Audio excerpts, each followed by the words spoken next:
Hey hello, balik lagi di channel Spoiler Moon dan kita akan lanjutkan lagi pembahasan komik The Villain of Destiny. Ya, kelanjutannya ya di chapter 102. Apa yang akan terjadi di chapter 102? Jadi kemarin setelah Change memberikan teknik kultivasi kepada orang-orang dari sekte Taisu, dia jadi lebih mudah menggali informasi yang ia butuhkan untuk mencari keberadaan dari reinkarnasi leluhur manusia. Tapi itu masih tidak cukup untuk bisa mendapatkan lokasi persisnya. Sehingga pada akhirnya Change memilih untuk pergi ke dunia batin miliknya. Kita akan lanjutkan lagi apa yang akan terjadi di dunia batin milik Change. Yang mana tentu di sana nanti ada Jiang Juju. Selamat menikmati. Gelombang fluktuasi menyebar. Change masuk ke dalam alam batin miliknya. Lalu di salah satu sudut terlihat Jiang Juju yang kini duduk bersila di atas batu. Perlahan Jiang Juju membuka matanya saat merasakan gelombang fluktuasi dari Change. Aura dingin terpancar dari kedua bola mata milik Jiang Juju. Dan tubuhnya pun dipenuhi dengan niat membunuh yang sangat kental. Tapi Change sama sekali tidak menghiraukan hal itu. Dia tetap berjalan dengan santai menuju ke arah Jiang Juju. Jiang Juju, apa sekarang kau sudah mengerti konsekuensi karena telah melawanku? Kata Change dengan suara tegas. Jiang Juju pun mencibir. Ku Change, kau iblis. Apalagi yang kau inginkan dariku sekarang? Sebenarnya, semenjak pertama kali Jiang Juju dipenjarakan di dunia ini, dia selalu berusaha untuk melarikan diri. Namun, semua tindakannya percuma. Entah sudah berapa kali dia mencoba menerobos dinding dunia batin ini, namun sama sekali tidak membuahkan hasil. Satu-satunya kesempatan yang dimiliki Jiang Juju adalah menggunakan istana terlarang dalam lautan kesadaran miliknya. Tapi, karena kultivasinya yang rendah, itu sulit untuk dilakukan. Jadi pilihan yang paling memungkinkan adalah untuk menyerahkan diri pada Change dan kemudian mengikuti permintaannya. Atau, dia hanya akan disiksa seumur hidupnya. Change sendiri mengetahui semua itu, jadi sangat wajar kalau dia menempatkan Jiang Juju pada kondisi ini. Kemudian dengan sedikit menyeringai, Change berkata, "Katakan padaku, bagaimana cara untuk menemukan reinkarnasi leluhur manusia?" Mendengar itu, ekspresi Jiang Juju seketika berubah. Lalu dengan ketus dia menjawab, "Aku tidak tahu." Oh, apakah kamu benar-benar tidak mengetahuinya? Atau kamu hanya tidak mau memberitahuku yang sebenarnya? Kata Change sambil tersenyum. Jika aku mengetahui cara untuk menemukan reinkarnasi leluhur manusia, aku pasti sudah mencarinya sejak lama. Memangnya kau pikir kenapa aku sampai terjebak di tempat ini pada akhirnya? Kata Jiang Juju dengan acuh tak acuh. Kau adalah keturunan dari aula leluhur manusia.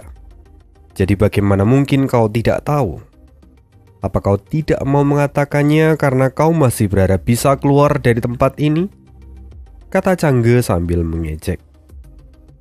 Aku tidak lagi peduli dengan apa yang terjadi padaku.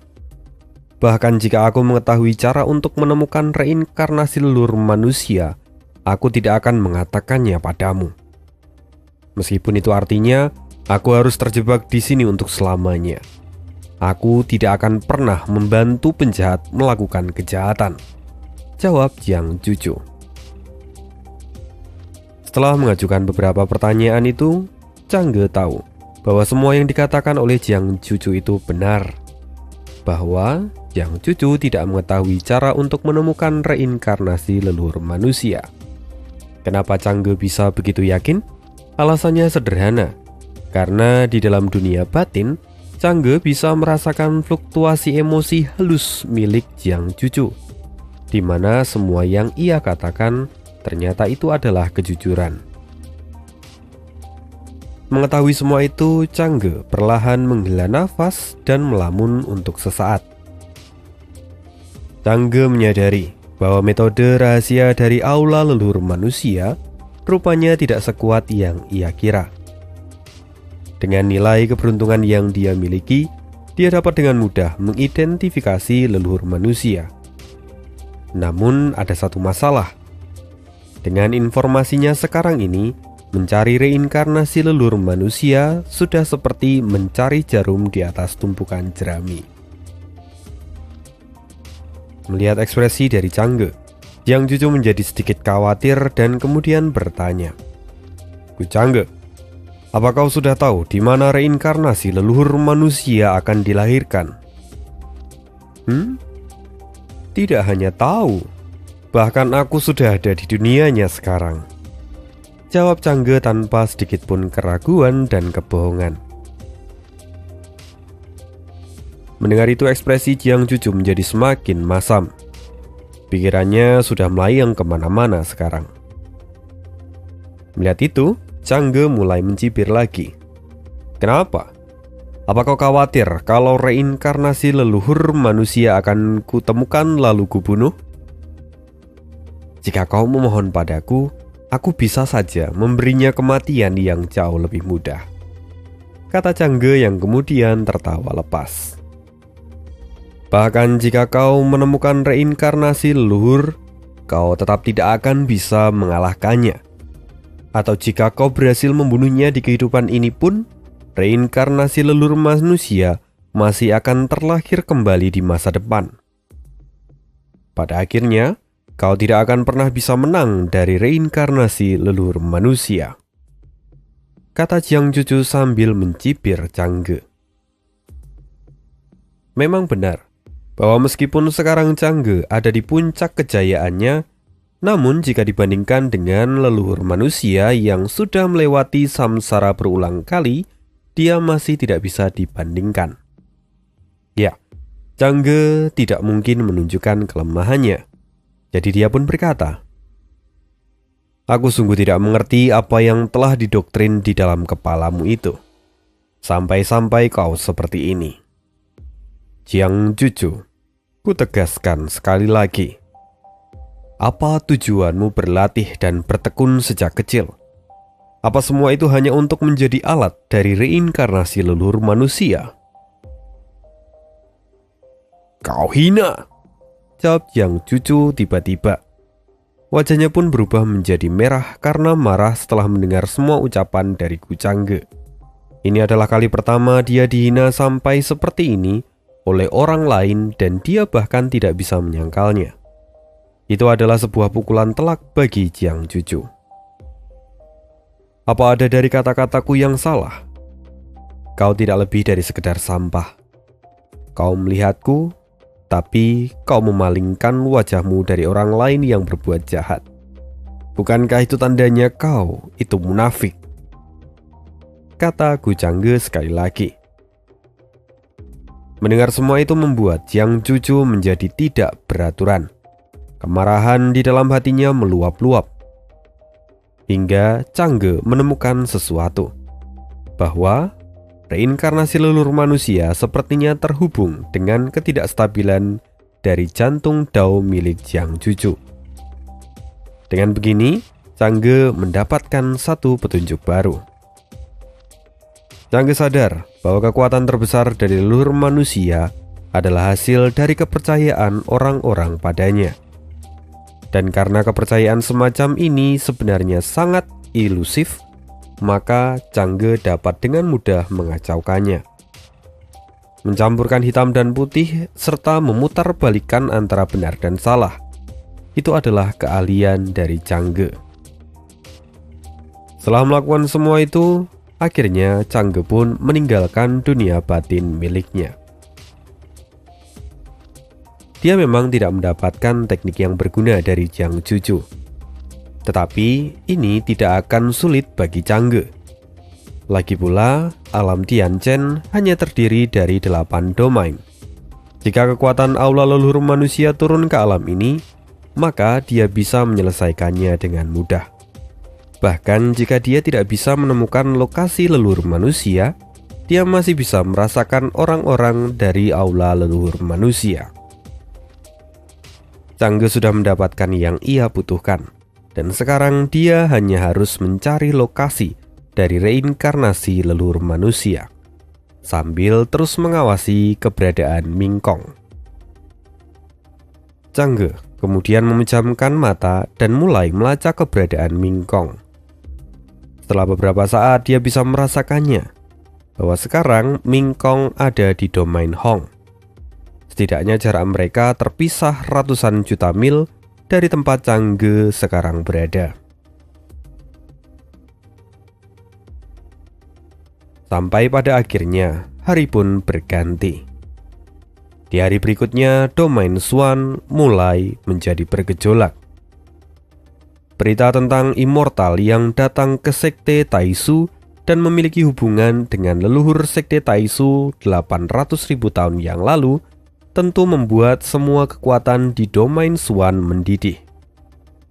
Ketakutan dari semua kekuatan yang ada di dalam domain Xuan telah menjadi kenyataan.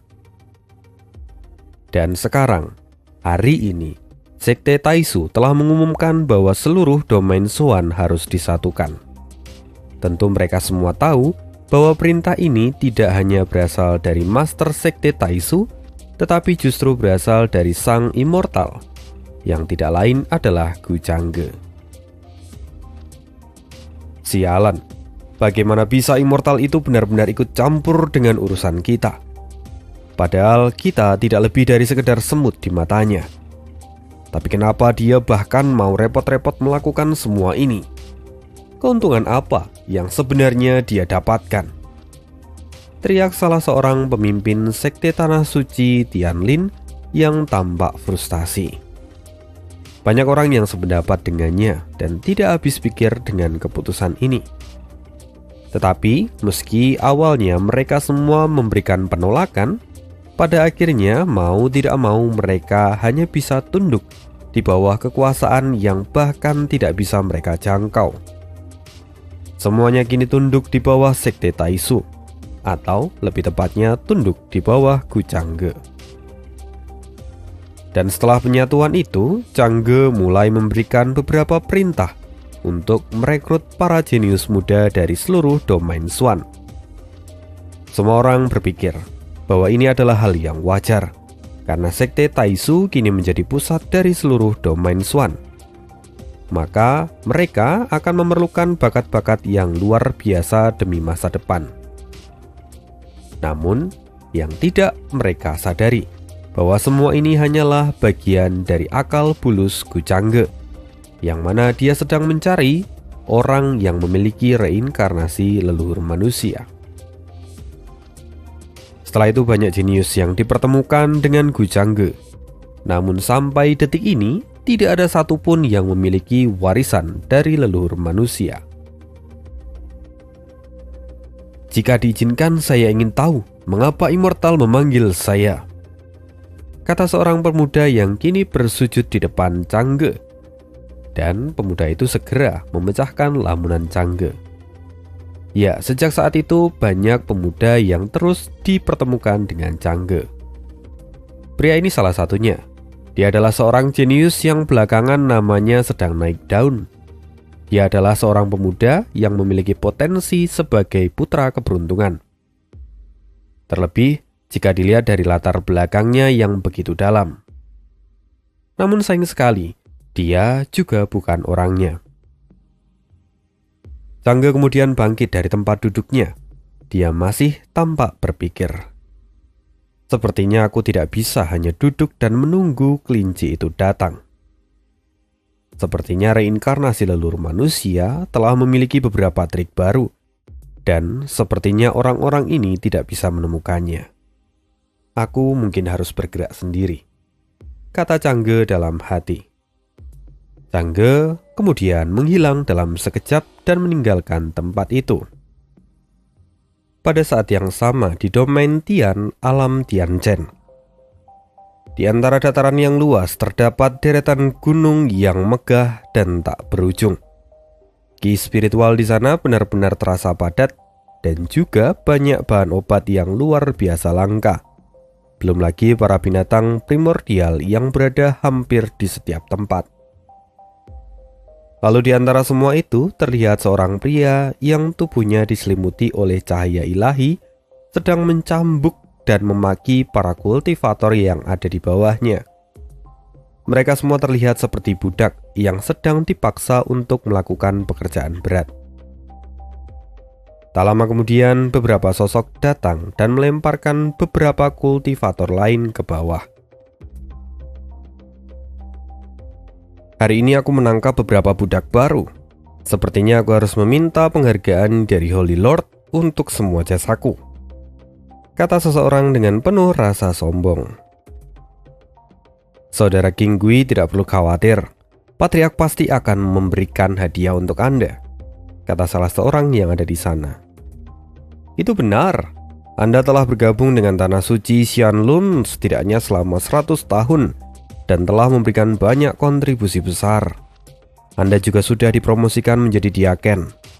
Itu sungguh membuat saya merasa iri, kata sosok yang lain. Belum lagi, dengan kekuatan saudara King Gui, saya yakin bahwa pada kesempatan di masa depan, saudara King Gui pasti akan memimpin dan naik ke alam atas. Itu adalah sesuatu yang sangat kami nantikan. Mendengar semua itu, pria yang disebut King Gui tidak bisa menyembunyikan rasa bangganya. Ya, bagaimanapun tidak salah bahwa dia adalah orang yang berbakat dan telah mencapai titik yang cukup tinggi. Kini dia sudah berada di ranah God King, yang mana dia sudah memiliki kualifikasi untuk pergi ke dunia atas. King Gui tidak bisa lagi menyembunyikan kegembiraannya. Dia pun berkata dengan bangga, "Ini adalah waktu yang tepat untuk sekte kita pergi ke alam atas. Sudah sangat lama para nenek moyang kita menunggu kita di sana. Kita harus segera menyusul mereka." Mendengar itu yang lainnya pun segera bersorak riang kegirangan. "Hei, tunggu sebentar. Kenapa serangga itu belum juga mati? Aku ingat bahwa beberapa budak yang kubawa bersama dengannya sudah mati untuk waktu yang lama. Kenapa dia masih bisa bernafas sampai sekarang?" Kata salah seorang dari mereka yang menyadari bahwa ada seorang pemuda yang masih berjuang hidup di bawah sana. Yang lain pun segera mengamati dan juga King Gui mencoba memperhatikan pemuda itu. Lalu King Gui tiba-tiba teringat tentang pemuda itu. "Tunggu, bukannya anak itu adalah yang kupilih saat aku melewati sebuah desa kecil di sebelah utara? Kurasa namanya Jiang Yang, kalau tidak salah." Terlihat ekspresi King Gui tampak kebingungan setelah mengenali pemuda itu. Pada waktu itu, saat aku menemukannya, memang aku merasa kalau fisiknya berbeda dengan yang lain. Tapi aku tidak pernah menyangka bahwa rupanya tubuh anak ini sebenarnya adalah tubuh suci yang dikutuk. Pantas dia masih bisa bertahan sampai sejauh ini. King Gui tampak berpikir sejenak, lalu kemudian melanjutkan ucapannya. Tapi sayang sekali, selama kutukan itu masih ada, dia tidak akan pernah berkembang, dan hanya kematian yang akan menantinya. Semua orang kini melihat ke arah pemuda itu dengan wajah kasihan. Bahkan jika itu adalah harta karun, tapi jika tidak dapat diolah, maka itu tidak lebih dari sampah. Karena itu juga Jiang Yang akhirnya dicampakkan sebagai budak. Inilah akhir bagi dirinya, pikir mereka.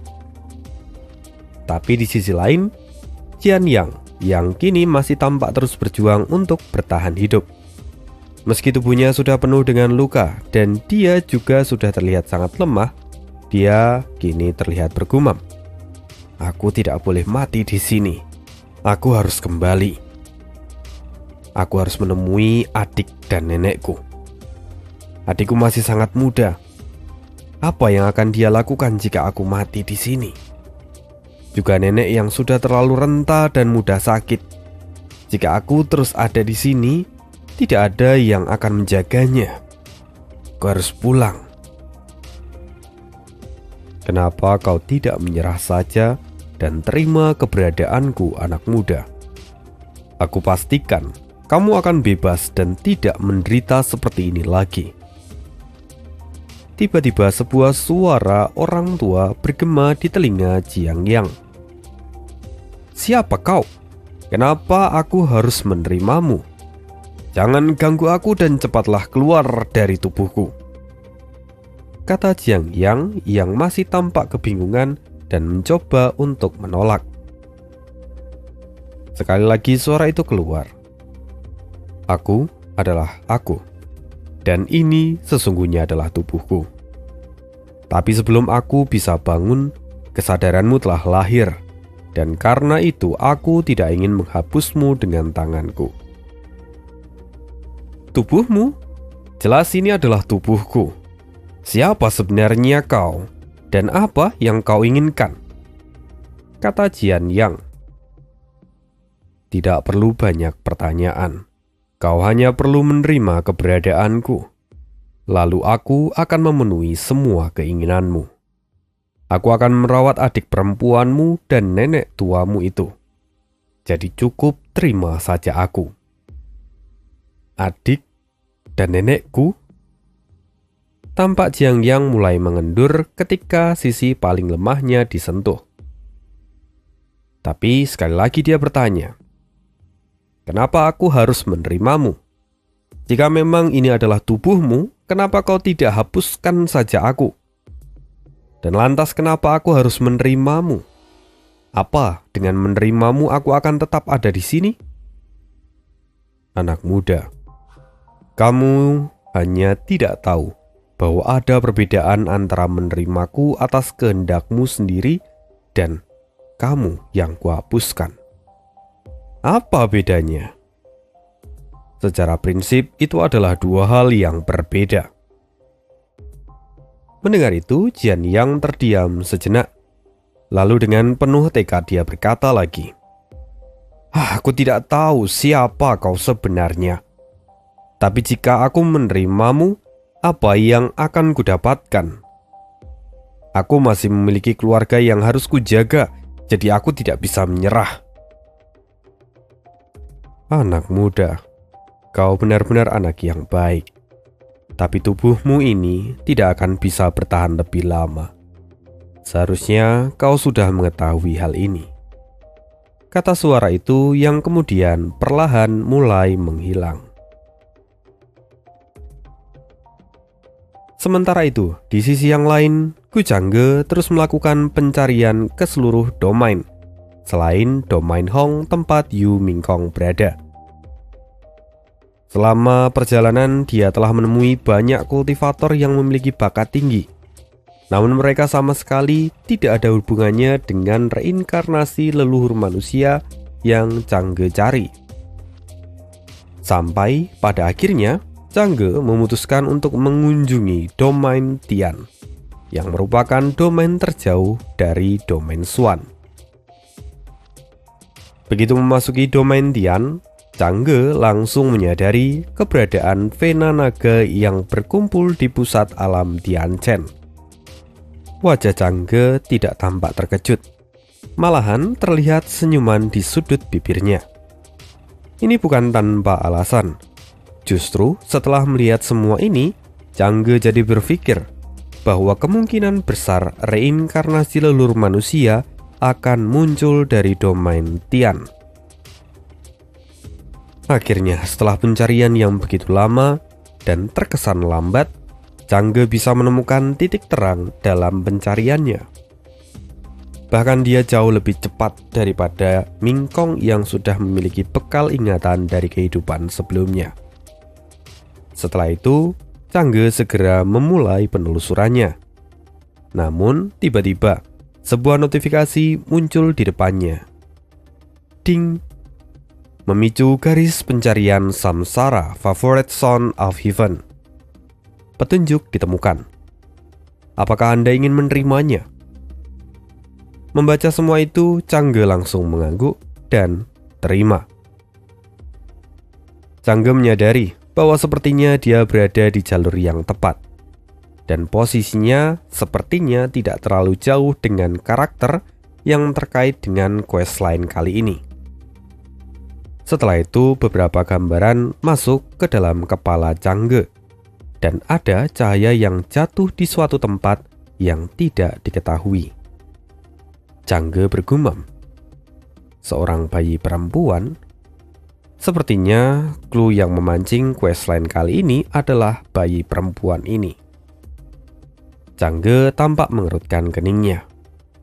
"Yah, aku hanya harus memastikannya sendiri," kata Changge yang kemudian segera meninggalkan tempat itu dan dia pun pergi menuju kota kuno terdekat untuk mencari sang bayi perempuan.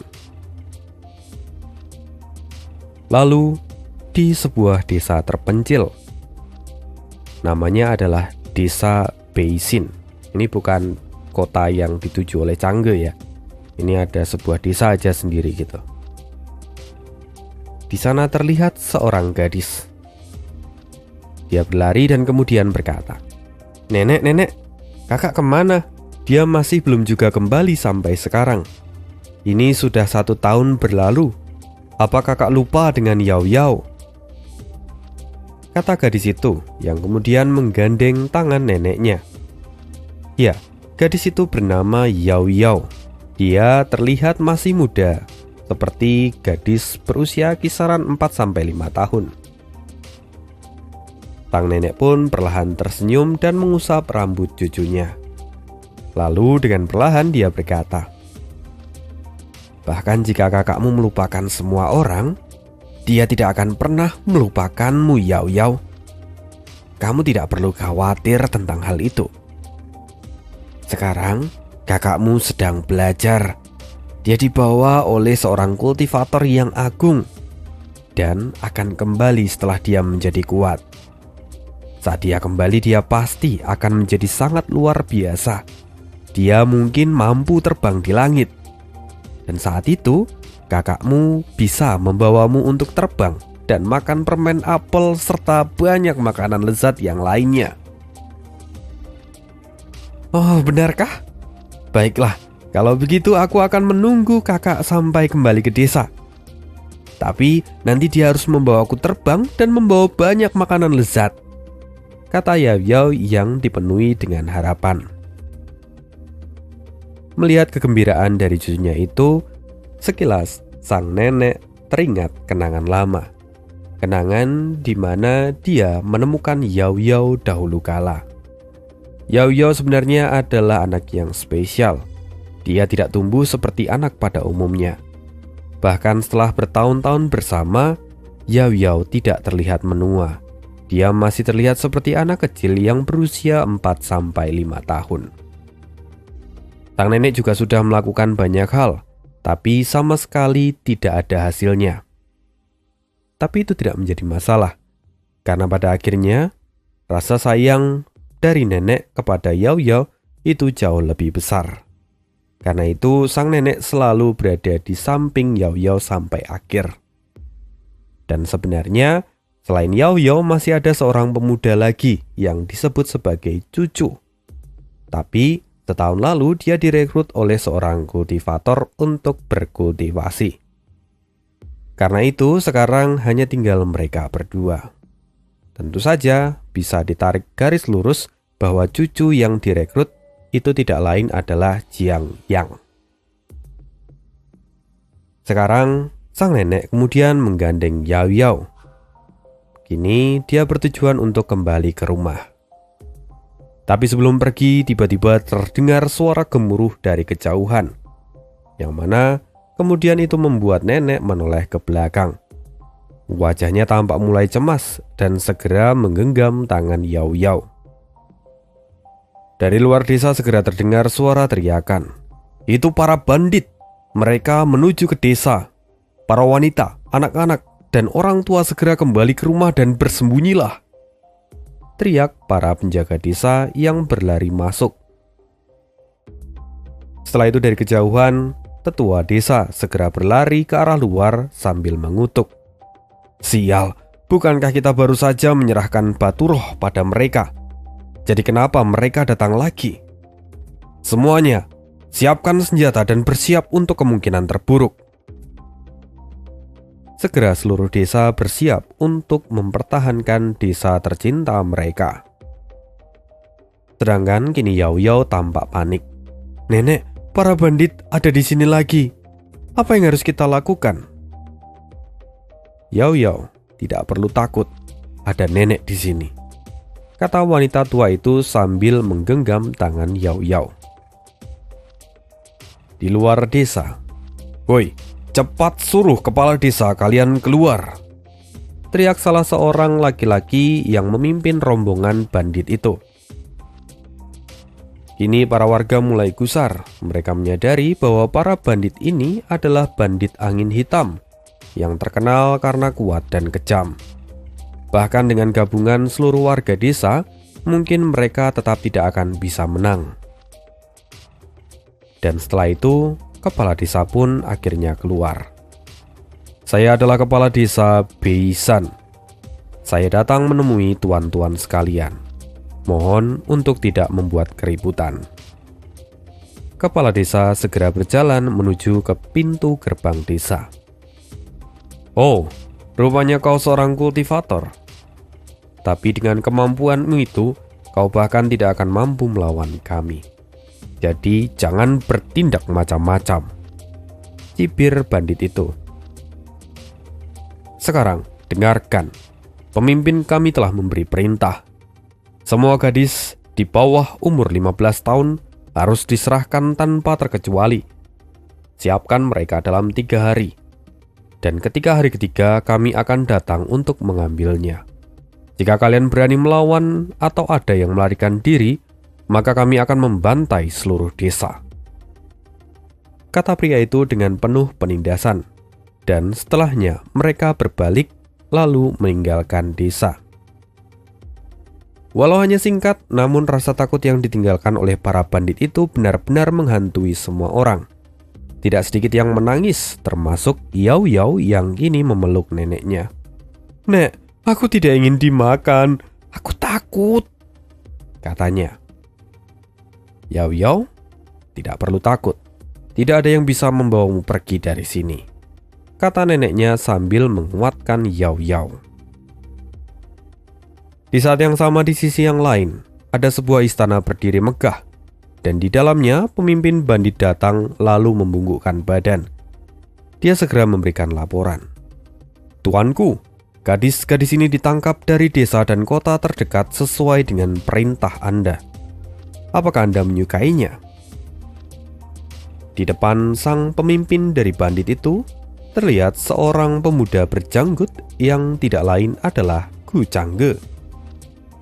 Dialah pemimpin dari para bandit ini sekarang. Dia jugalah yang memberikan perintah untuk mencari para gadis kecil untuk menemukan petunjuk. Namun setiap kali ada gadis yang dibawa, tidak ada satupun respon yang muncul dari sistem. Artinya, belum ada satupun di antara mereka yang cocok. Ini jelas membuat Gu Changge sedikit merasa kesal. Tapi, dia tidak ingin membuat keributan. Sehingga kemudian dia berkata, aku tidak tertarik dengan mereka. Jangan sakiti mereka dan biarkan mereka kembali dengan selamat. Oh, baik tuanku, sesuai dengan perintah Anda. Saya jamin mereka akan kembali dengan selamat, kata pemimpin bandit itu dengan keringat dingin yang mengalir di pelipis kepalanya. Kini Gu Changge tampak menghela nafas sekali lagi. Masih belum juga muncul petunjuk. Apa aku salah tempat? Kata Changge dalam hati. Baiklah, mari kita tunggu sebentar lagi. Dan begitulah, 3 hari berlalu. Kemudian, di saat Gu Changge menunggu rombongan berikutnya datang, ia mendapatkan laporan bahwa sekelompok orang yang harusnya menangkap para gadis di desa Beisan rupanya dikalahkan. Di saat itu pemimpin bandit ketakutan, tapi justru Kucangge menyeringai. Sepertinya inilah petunjuk yang ia temukan. So, itu dia spoiler dari komik The Villain of Destiny part atau chapter 102. See you again di next video, di next spoiler. Terima kasih dan bye.